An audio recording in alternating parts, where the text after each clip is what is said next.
Still here in the Ways and Means Committee Room. It is 11:30 on the 23rd. We're gonna add some air to the room because a lot of people are sneezing today. And Representative China is joining us because he has some ideas that he thinks might fit into page 43. Representative China. I sent the document. Would you like me to put it up on my computer? Looking at it. Okay. Okay, thanks. Yeah, and it'll be, Okay, we're gonna need to refresh everything. it'll be posted online for anyone watching who wishes to read along, and I'll just pull it up on my computer so I can read along. As I pull out my computer, for the record, I'm Representative Brian Chino from Burlington.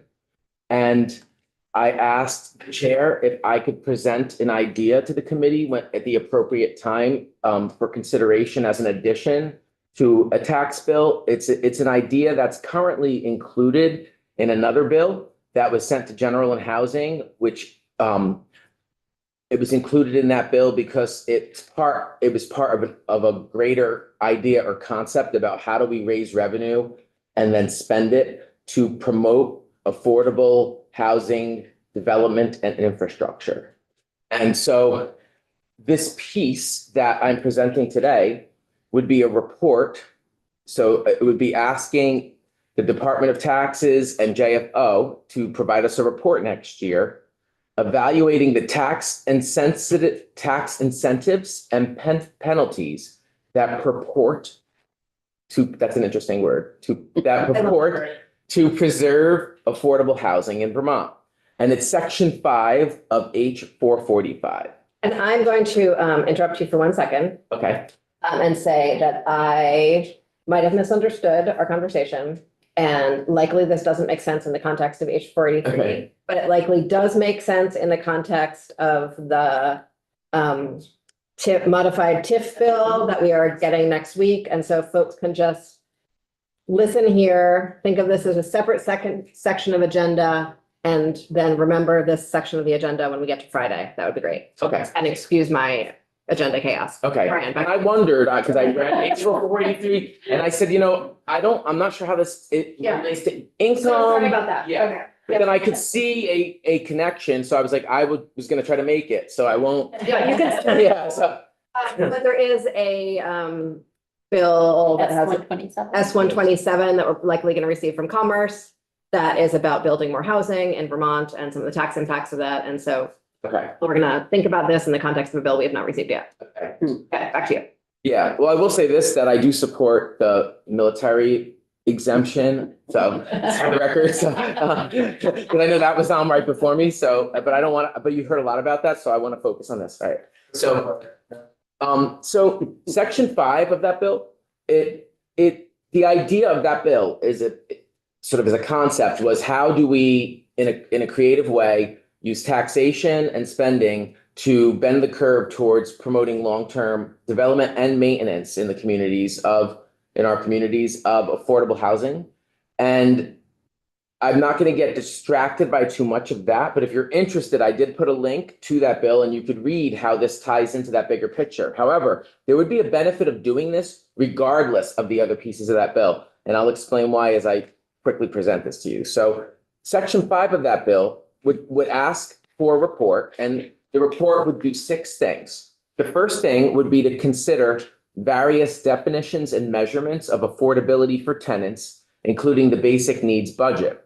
And I did pull up the basic needs budget, and I could send it to your committee assistant later if you want to include it, just if members of the public want easy access, but you can find it on the JFO website. And according to the basic needs budget, it says that, I'm just going to give you one example, like for a single person, in 2024 Vermont basic needs budget. Does everyone know what that report is? Okay, so I won't go backwards. Who's taking this? Oh, great. So the committee's familiar and the public, you can educate yourselves from the link that's posted. That housing for a single person in an urban area, like Burlington, for example, it says the cost should be 1,000. Wait, that can't be right. Sorry, am I looking at the wrong page? It was lower earlier unless something changed. You have an I know, right? I'm like, wow. So, It's updated. yeah, no. Okay, no, I think it's sent. So cost estimates per month. It says $1,476 for housing, and in a rural area, 1,046.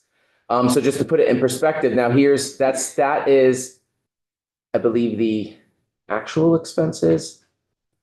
Because there's 2 pages. Well, I don't want to get distracted by this because I will. The point is that this report does a really good job of looking at all the different expenses that people have and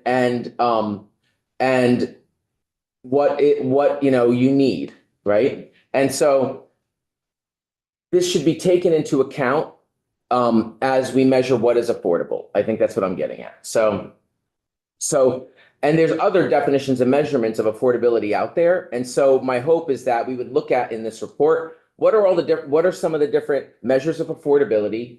And then that informs what's next. Okay. So so let's move past one. So the board report would also look at and consider the variables impacting the price of rent for property owners. So it would look at what is driving the price for the owners. What is the different costs and benefits of rent pricing?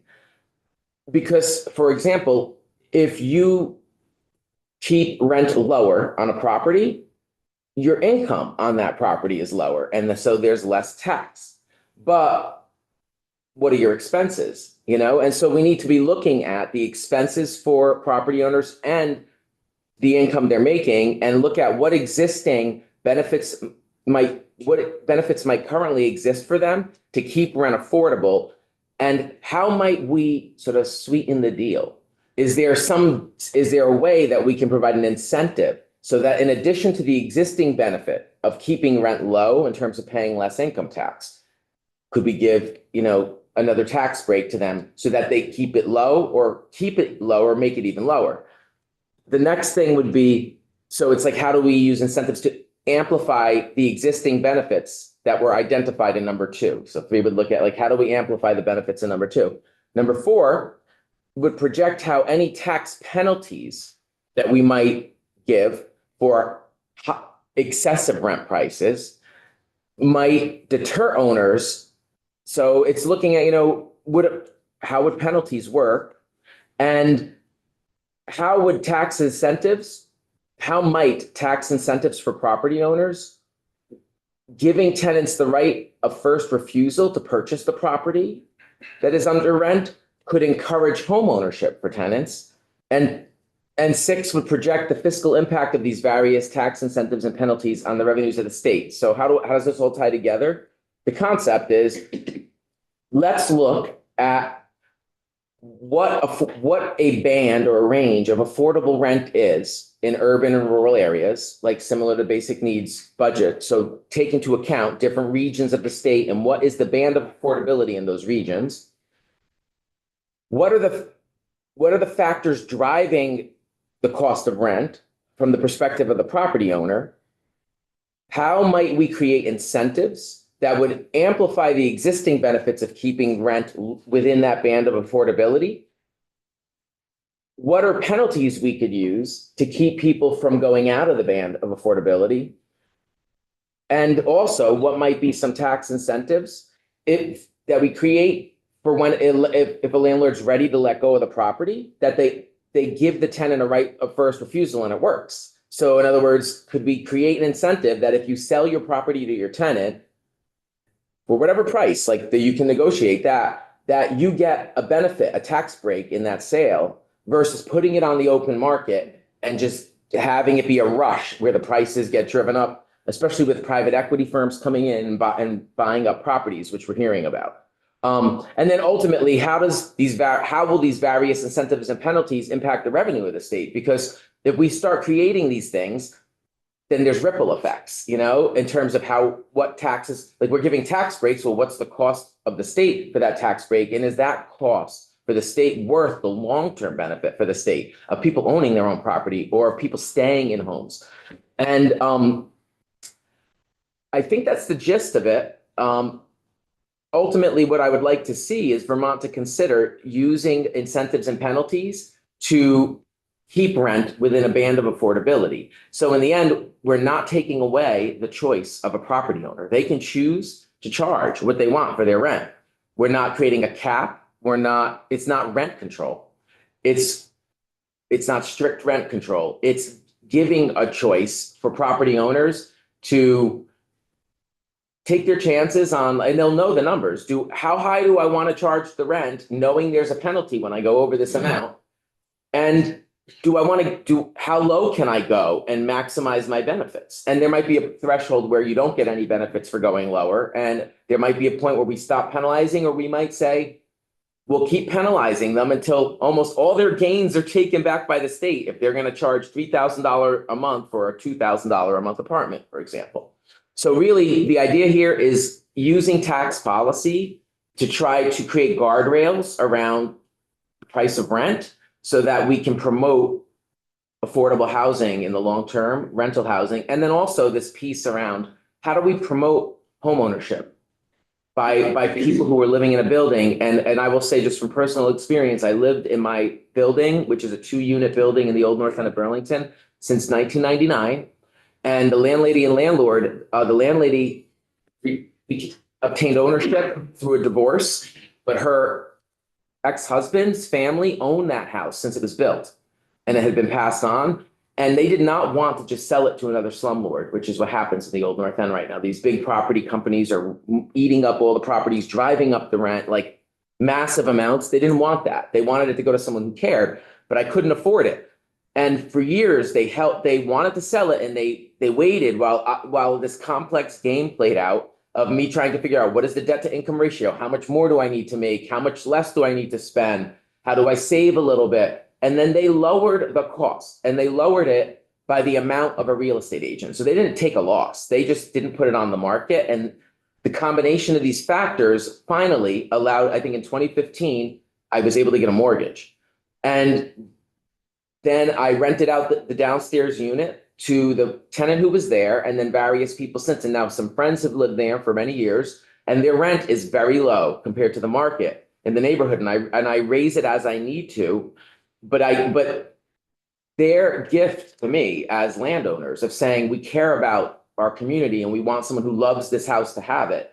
And they didn't take a loss. They just didn't get the massive gain they would have gotten if a big landlord bought it. That sort of care for the community allowed me to then obtain a property, and then my care allows me to provide affordable housing for someone in perpetuity. And so we need more of that. Like, we need more, and we should make it that it's not just the deal of, saving money on the real estate agent, because that's not going to be enough for a lot of people in this economy when they're trying to retire, So I guess where I'm going with this is, why not explore the idea of the state creating some incentives for people to sell these properties to the people living in them? And if we do this right, in a generation, we could see a massive amount of people lifted out of poverty because they've had that equity. They're owning their own home, and there's also social benefits to that you're aware of in terms of the psychological benefits of feeling ownership of your property and of having that stake in your community. So I made my case. I'm curious I think you all get the picture. It's not that complicated in terms of what I'm asking, but there could be big fiscal impacts of these decisions. And that's why I would not say to you, let's just arbitrarily pick an affordability band and create tax incentives and penalties. I think we should get a report that gives you the numbers, and then you can look at that and then recommend to the rest of the body what out of that makes sense next year as we try to create, like a just transition from the current crisis of inaffordability to housing for all. So, all right. Presentation over. Thank you. Do you have a recommendation on who would do that study? Yeah, I recommend that it would be JFO working with the Department of Taxes. I did speak to someone at the Department of Taxes, and they said they could assist with numbers and all that, but they did say it might make sense to have JFO be the ones who do it for you. You might get a result that you're happier with. Something like, I don't want to put words in other people's mouths, but Thank you. Representative Maslin. Yeah, couple of things. Thanks for coming in, number one. Number two, I recognize and appreciate your comment of shouldn't be too complicated, but in fact, your idea is quite complicated. and I'm gonna quote Tim Briglin, who used with Peter, you remember, who used to use the phrase, too many knobs to turn. The mechanism that you're proposing actually is fairly sophisticated. We tend to try to stay away from too many knobs to turn because legislation fails because people start picking it apart on one little thing or another. So it's just if we bring it up again as part of a TIF bill, and this is my wise ass comment for today. Thank you. And again, this is a report, so we might find out. The report's a good idea. Yeah, the report will tell you which knobs you might want to touch and which ones you might want to leave alone. I'm gonna give you the last word. Oh, well, it will be blue. No. Just looking at it, this says report, but these are on programs that don't yet exist. So is it a study or is it a report? I Is there a think, difference? There is. Yes. A report is on something that already exists. A study is something that's proposed. well, this is the language. Thank you. So yeah, this is the language that was chosen by legislative council when they wrote the bill. So you probably want to talk to the lawyer about why he chose report. Personally, I am not attached to the word you use. I think you get the concept. And if you determine this is more of a study and it makes sense to create a study. Also, if you were like, this is too much in one study, maybe you're like, maybe what we do is we just study how to promote owner occupied ownership, or or you might say, how do we promote just the rent? But I would just like you to consider these ideas, really. I'm not attached to what you do. I'll be sad if you do nothing, but I'm used to that here. So because I know we're busy, but it's something to consider, and you might say it can't be this, but maybe in a bill, there's some little thing you do that is informed by this idea. I just appreciate being given the chance to present it separately from the other bill because I didn't want to ask Ledge Council to write another bill, so. Thank you very much, Brian, for joining us. Thank you, Ways and Means, for a great morning. We are back here after the floor